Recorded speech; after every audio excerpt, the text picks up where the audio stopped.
Hey, it's Paula Hines Launer again. And very recently, I was asked a question. It was relationship or relational relationship.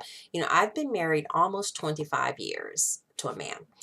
And it was a person that asked me if well, the overall discussion was like PTSD and having like flashbacks and being set off and trauma in connection to, like when you're with a man, which, the person that was asking was a single person. They were just kind of asking, personally, me, did I have like trauma in connection to my relationships or flashbacks, like when I was dating my husband. Now, I had to actually literally stop and think and go back almost 25 years to think about it. But I was 26 when I was dating my husband.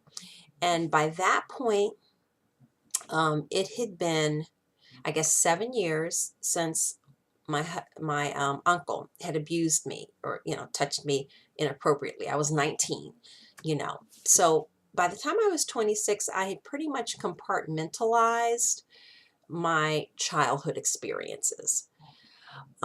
So by then, everything was kind of locked back in the brain.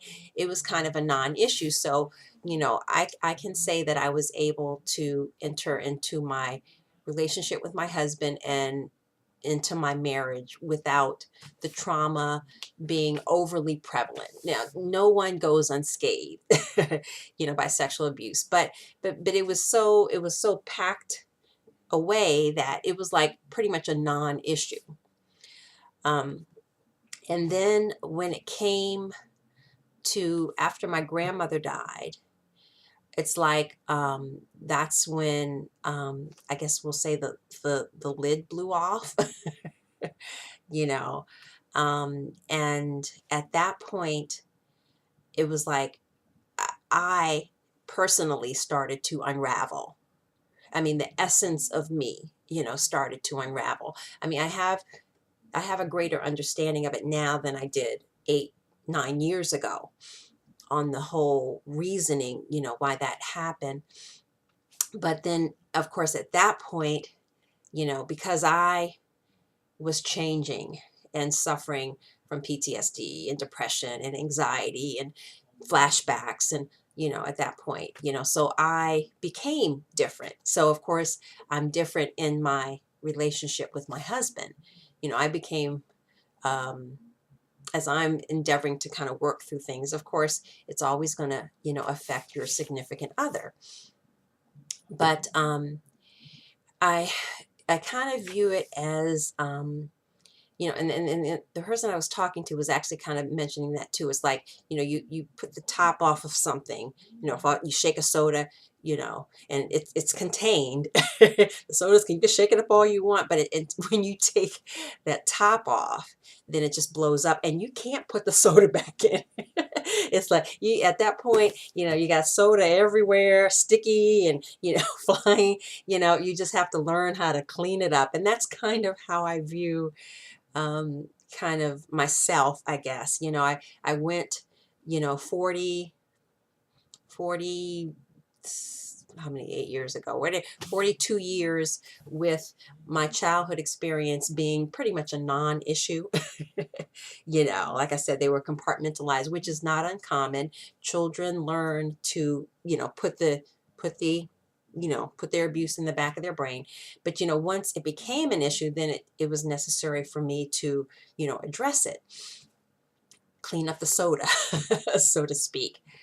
um, but I think what I was bringing out to the person is that I happen to be married, working through my issues. She was a single person, you know and there's almost an advantage to being single and working out your issues if you have them in connection to your childhood sexual abuse, because you're able to take the time and energy and efforts that you need to really work through it so that you can become whole without having to worry about how you affect someone else. Now, granted, it is great to have, a supportive person, but yet it can be really confusing for a partner of a person who is experiencing childhood sexual abuse. And it's interesting because in the book The Courage to Heal by Laura Davis and Ellen Bass, on page 386, there's a whole chapter on partners. And it says, being the partner of someone actively healing from childhood sexual abuse has both problems and rewards, although the problems are sometimes more obvious than the rewards. Survivors commonly have difficulties with trust, intimacy, sex, all of which have a direct impact on your relationship. Often, at least for a time, survivors' problems and healing dominate your time together. Depending on the stage of the healing process the survivor is in, she may be angry, depressed, totally preoccupied. She may be self-destructive or suicidal. She may need to maintain a great deal of control in her life. Sometimes the abusive patterns from her original family are acted out with you or your children. As a partner, you may not understand what is going on. You may feel inadequate. And, it continues. Okay, I won't read you the whole chapter. But the idea is that, when you're partnered up, and you are the one that's healing, your partner has, of course, is going to be affected.